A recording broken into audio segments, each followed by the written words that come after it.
Martangyang mahita. Damena sumurung sian saluhu naroha. Imana mangaramoti ate-ate doho pikiran muna. Di bagasan Kristus Yesus Tuhatai. Amen. Shalom. Huriani Tuhata. Hatani debata dihita di pesta gotilon. Na dirangkai dohot ulang tahun ni huriata napa ono puluhon. Suaksoni nang parheheol lingkungan. Hatani debata dihita. Di bagasa sadarion ima sian Habakuk bidusada ayat 12 tu 17. Di manakah keadilan Tuhan? Bukankah Engkau ya Tuhan dari dulu Allahku yang Maha Kudus? Tidak akan mati kami. Ya Tuhan, telah Kau tetapkan dia untuk menghukumkan. Ya gunung batu, telah Kau tentukan dia untuk menyiksa. Matamu terlalu suci untuk melihat kejahatan, dan Engkau tidak dapat memandang kelaliman. Mengapa Engkau memandangi orang-orang yang berbuat khianat itu, dan Engkau berdiam diri? Apabila orang menelan orang yang lebih benar dari dia, Engkau menjadikan manusia itu seperti ikan di laut, seperti binatang-binatang melata yang tidak ada pemerintahnya. Semuanya mereka ditariknya ke atas dengan kail, ditangkap dengan pukatnya, dan dikumpulkan dengan payangnya. Itulah sebabnya ia bersukaria dan bersorak-sorai. Itulah sebabnya dipersembahkannya korban untuk pukatnya, dan dibakarnya korban untuk payangnya. Sebab oleh karena alat-alat itu pendapatannya mewah, dan rezekinya berlimpah-limpah. Sebab itukah ia selalu menghunus pedangnya dan membunuh bangsa-bangsa dengan tidak kenal belas kasihan. Demikian pembacaan firman Tuhan. Nah, saudara-saudaraku yang dikasihi oleh Tuhan, pernah ada sebuah proyek pembangunan ruko. Posisi proyek ini kebetulan di perapatan jalan, dan ruko yang dibangun lantai 3. Namanya di kota perapatan jalan, tentu banyak lalu lalang kendaraan. Ketika si tukang asik bekerja, baik yang aduk semen di bawah, yang pasang batu di atas, lalu kepala tukang di atas bersama timnya, mereka sudah kehausan. Si kepala tukang berseru ke bawah, "Hei kawan, kami sudah kehausan, antar dulu air minum ke atas." Namanya proyek di perapatan jalan, bising oleh karena keramaian. Lalu si kuli bangunan yang di bawah tidak mendengar seruan komandan yang di atas. Berkali-kali dia berseru dan berseru. Si kuli bangunan yang di bawah tak mendengar suara itu. Sekencang apapun dia dari atas, tetap si kuli bangunan yang di bawah tidak mendengar. Tapi si kepala tukang tidak habis akal. Karena dia berseru tidak didengar, lalu dia ambil koin, uang. Dia jatuhkan ke bawah. Tang, namanya koin pasti berdenting. Ketika koin berdenting meluncur, si kuli bangunan yang di bawah langsung kejar itu uang, ambil, masukkan di kantong, rezeki nomplok. Si kepala tukang di atas juga nggak habis akal. Lalu dia pukul batu bata kira-kira sebesar 3 kali bikin angka. Lalu diukurnya tepat, dijatuhkannya batu bata yang sudah pecah ini Yang kecil ini dijatuhkannya pas di kepala si kuli bangunan yang di bawah. Pas mengenai helm atau safety-nya. Lalu puar gitu di kepalanya. Barulah si kuli bangunan melihat ke atas. Dia lihat ke atas. Ada apa, bos? Kami kehausan, antar dulu air minum ke atas. Baru dia antar. Nah, Bapak Ibu yang dikasihi oleh Tuhan, apa yang mau kita petik dari ilustrasi itu? Itu bisa menggambarkan perilaku manusia yang ada di muka bumi. Tuhan selalu berseru tentang kebenaran. Firman Allah selalu diperdengarkan di mana-mana. Firman Allah sekarang kita dengar bukan hanya di gereja lagi, ya. Kita sudah bisa mendengar firman Allah, baik waktu nyuci, tinggal setel radio, ya, YouTube. Ibadah sekarang sudah dilakukan di kantor-kantor, di perusahaan-perusahaan. Di mana-mana firman Tuhan selalu diperdengarkan. Tapi satu kita lihat, walaupun firman Tuhan selalu diperdengarkan di mana-mana, perilaku manusia, bisa kita katakan, maaf saya bukan menghakimi, perilaku manusia tidak semakin baik, tetapi semakin penuh dengan kejahatan. Bahkan modus kejahatan itu sekarang semakin hari semakin halus dan semakin tajam. Nah, Tuhan selalu memberkati manusia.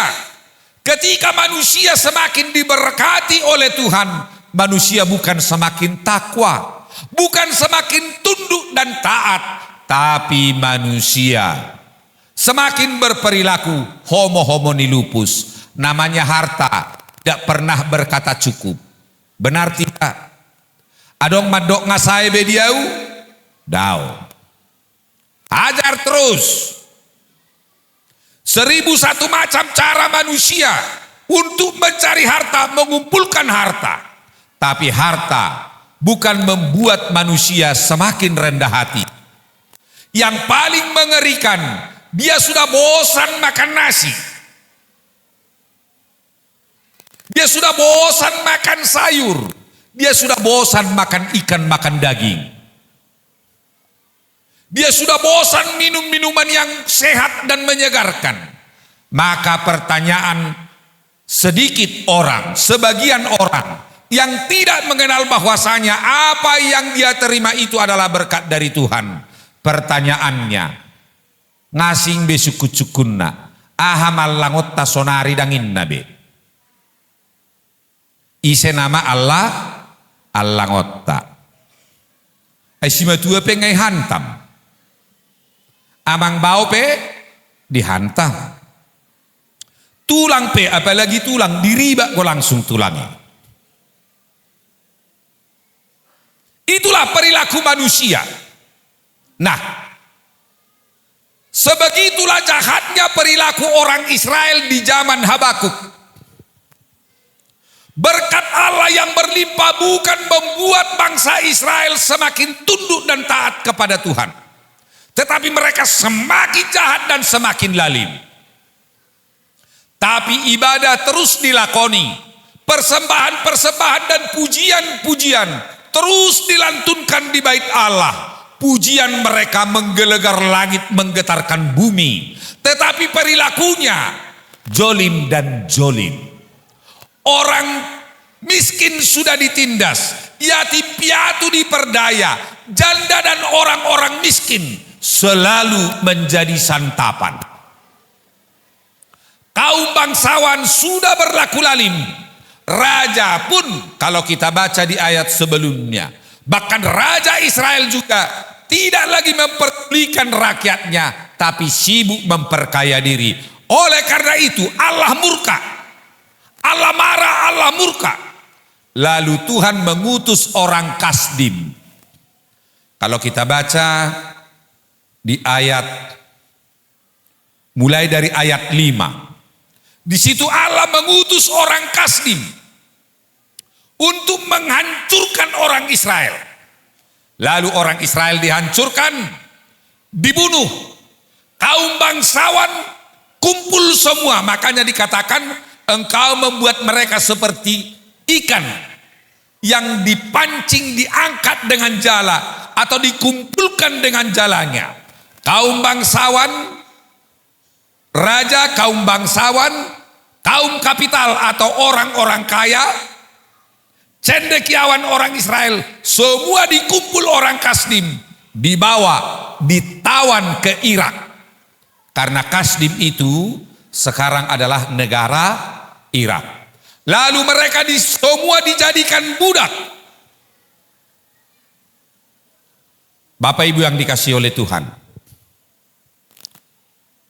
kita semua warga HKBP yang datang dari Sumatera Utara ke Jambi, Kabupaten Merangin. Saya melihat, saya bisa bersaksi, kita semua di kota Merangin sudah diberkati dan dilimpahi oleh Tuhan. Amin. Adong gope di hitaon na somangan. Bahkan ngama goda kuma, gabe tokke gula ala di gudang ngamangan. Ngamangalang jagal hitaon minimal 3 hari saming. Ido daunubi nga kadang ngamalungu kita kadang mangalang daunubi ate. Ido tahe HP di hitan na baruon mulai dari kenaikan sampai keturunan selalu daun ubi tumbuk. HP duk saat itaison. Wah, makanan minuman kita variatif. Ayado hamu manginum jus poka di hitan. Ayado minum cucu. Ya, hanjarohni, rohamu sakitan, peol-peol do pesudi, rabukmu pe, ada teh, apa itu namanya? Ada kutu si besong nasarnya, hayate, HP sonari baru roh tu son, dak utadang boy di tanda jol maho, kariting, roa, sonari ngahona ribon. Namar skin anggo 15 tahun nasalpu yakin doa usudia kainaina di bangko strong ay ma iha udo pe mabeko bunkan sonari da isi pe ahai otot na double gai dang bekan bodi na pe ngaberu amin syukuri itu. Jangan itu membuat kau semakin jolim. Itu harus membuat kita semakin rendah hati. Coba lihat di sini. Tuhan bisa memakai orang Kasdim menghukum keangkuhan dan kesombongan orang Israel. Semua bisa dipakai Allah untuk mengingatkan orang-orang yang dikasihinya. Lalu kesimpulan, kalau anakmu semakin durhaka, jangan salahkan dulu anakmu manginang. Introspeksi dulu. Apakah itu cambuk dari Tuhan? Karena kamu tidak pernah bersyukur akan apa yang kamu terima dari tangan Tuhan yang Maha Mulia. Kalau usahamu semakin hari semakin buruk, jangan-jangan itu adalah tangan Tuhan menghukum kamu supaya selalu melihat ke atas. Jadi sudedo boy, bahkan anak kecil pun bisa dipakai oleh Allah untuk mengingatkan kita akan dosa dan kejahatan kita. Kamu disod di pasingok danak ngahadong moladong madok danggo pe pargabus. Audak kubo to manak 3 hari biau di pasingok gelekku. Bahkan 2 hari yang lalu anakku menasihati aku, Pak jangan terlalu capek dulu. Bapak baru sakit loh. Bahkan danak pasingot tok kita itu adalah perpanjangan mulut Tuhan. Jeunak tadok kecelakaan. Oh, tidak semua kecelakaan itu hanya kecelakaan. Itu bisa saja adalah tangan Tuhan. Cara pikir Allah untuk membentuk kita. Jadi murka Allah bisa datang dengan 1001 macam cara. Tapi mari kita ingat kata kunci dari firman hari ini. Murka Allah juga adalah perwujudan kasih Allah. Amin. Selagi Allah marah, bertobatlah. Sarupa doya mangso kitaon. Molo tamuruki pegeleng tai molo salah. Danga samate ibana. Alai molo tamuruki pe anak do berutai. Doa kasuduk nau posoi. Supaya mereka kembali ke jalan yang benar. Dan menerima upah jeripai payahnya. Oleh karena itu, di sini dikatakan, mata Tuhan selalu tertuju kepada orang-orang yang dikasihinya. Danga dong namasa di Portibion, naso siap pamerengan, dohok parbinotoan ni debata. Jangan kau tutupi kejahatanmu dengan aboda ibadahmu. Jangan kau tutupi kemunafikanmu dengan ibadahmu. Itu membuat Allah marah. Itu membuat Allah murka. Jadi unang adong dihita menutup mata Tuhan dengan kebaikan, kesolehan dan ibadah. Ingat, mata Tuhan tidak bisa ditutup oleh apapun. Sebab Dia maha melihat, terlalu suci matamu Tuhan. Melihat kejoliman. Engkau murka. Alani, marilah kita hidup setiap hari dan setiap saat. Isilah kehidupan itu dengan ketaatan.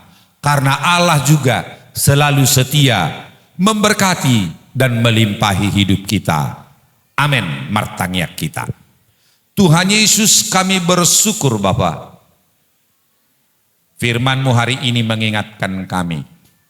Engkau Allah yang maha kasih, Allah yang setia, Allah yang peduli, maha tahu, maha melihat. Engkau melihat segala sesuatu, apa yang terjadi di muka bumi ini. Bahkan Tuhan tahu apa yang ada di dalam hati dan pikiran kami. Oleh karena itu Tuhan, mampukan kami menjauhkan diri dari kemunafikan, perilaku-perilaku kejoliman. Sadarkan kami Tuhan, bahwasanya Engkau adalah Allah yang begitu kasih dan begitu baik, yang selalu menuntun, memberkati dan melimpahi kehidupan kami. Biarlah oleh karena setiap kebaikan dan kemurahan Tuhan, kami juga menjadi anak-anak Tuhan yang rendah hati, yang selalu setia melakukan kebenaran firman-Mu. Kami akan mengasihi sesama kami, dan kami akan setia kepada Tuhan dan setia kepada sesama kami. Kami akan menjauhkan diri dari pola pikir yang selalu berkhianat kepada teman, kepada saudara. Tuhan Yesus, saat ini juga kami berdoa lewat kebenaran firman yang menyapa kami, bahwasanya tak satu pun yang terjadi di muka bumi ini yang lepas dari penglihatan dan pengetahuan-Mu. Suka dan duka yang terjadi di dalam hidup kami, kami bersyukur Tuhan, ternyata Tuhan tahu dan Tuhan lihat. Oleh karena itu, berikan kami iman dan pengharapan ketika kami sedang dirundung duka ataupun berbagai macam persoalan. Berikan kami pengharapan bahwasanya Tuhan bisa saja memakai persoalan dan pergumulan kehidupan itu sebagai cambuk untuk mengingatkan kami akan perilaku dan pola pikir kami yang tidak seturut dengan kehendak-Mu. Sehingga hujan pertobatan itu setiap hari membuat kami semakin sempurna di hadapan-Mu dan semakin sempurna di hadapan sesama kami. Bapa Surgawi, Bapa yang baik, Saat ini kami bersyukur Tuhan bahwasanya Engkau telah menuntun perjalanan gerejamu HKBP Bangko hari ini genap berusia 60 tahun. Begitu banyak suka dan duka yang telah kami lalui. Tetapi Tuhan tolong, Tuhan tuntun, Tuhan bimbing. Biarlah Tuhan Engkau memberkati setiap pelayan yang sudah mempersembahkan hidupnya melayani di HKBP Bangko ini. Berkati seluruh jemaatmu dari bayi, anak-anak, remaja, pemuda, orang tua, lansia. Berikan kami kesehatan, berikan kami kekuatan, mampukan kami untuk selalu bersyukur dan bersyukur di dalam kehidupan kami oleh karena kebaikan-Mu. Bapa surgai, Bapa yang baik, saat ini juga kami mengadakan pesta panen atau pesta gotilon. Tuhan selalu memberkati dan melimpahi kehidupan kami. Tuhan memberkati setiap kami, pribadi lepas pribadi, lewat setiap pekerjaan dan profesi kami. Tuhan, sebagian daripada berkat-Mu sudah kami sisihkan untuk kami persembahkan hari ini ke hadirat-Mu. Terimalah persembahan kami menjadi dupa yang harum di hadapan-Mu. Dan berkat-berkat Tuhan yang kami simpan di rumah, di bank, atau dimanapun, Tuhan Yesus, Engkau memberkati. Berikan kami hikmat akal budi, supaya kami bisa menggunakan dan melipat gandakan demi sukacita kami dan untuk hormat kemuliaan bagi nama-Mu. Ya Tuhan, saat ini juga kami akan mengadakan festival KOR antar lingkungan. Berkati setiap saudara-saudara kami yang ikut ambil bagian di dalam perlombaan paduan suara yang akan kami lakukan nanti. Tuhan Yesus, biarlah setiap nyanyian ini yang utama kami persembahkan kepada Tuhan. Kami yakin semua anggota paduan suara akan Tuhan berkati menjadi pemenang. Demikian juga kami berdoa untuk juri yang telah kami pilih dan kami angkat. Berikan mereka pengetahuan, berikan mereka hati yang adil, supaya pada saat mereka menilai nanti, nilai itu benar-benar lahir dari hati dan selalu berusaha berpikir dan memutuskan secara objektif untuk hormat kemuliaan bagi nama-Mu. Acara kami hari ini dari awal, pertengahan hingga akhirnya, semuanya kami persembahkan ke hadirat-Mu. Terima doa, ucapan syukur kami dan permohonan kami yang kami persembahkan di dalam nama Yesus Kristus, Tuhan dan Juru Selamat kami. Amin.